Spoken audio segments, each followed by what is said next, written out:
So, ito yung gauge ng tenda.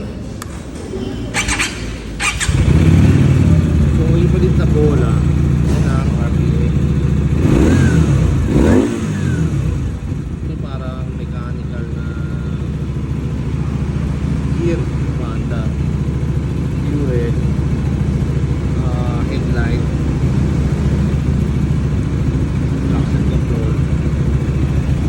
Ito may mga accelerator.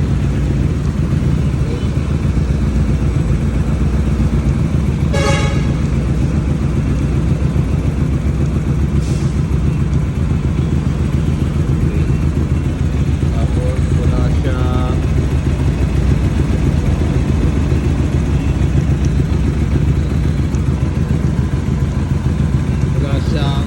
ito kilometers last year fuel. So ito yung ilaw ay hazard ilaw, pwede mong patayin. Okay, tenda,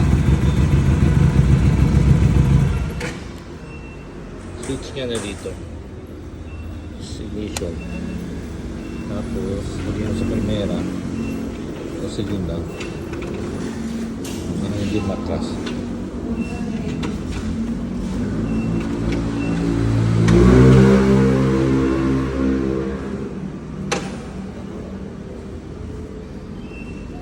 So yung amoy niya, amoy Italjet. Yung bagong sunog ng makina ng Italjet.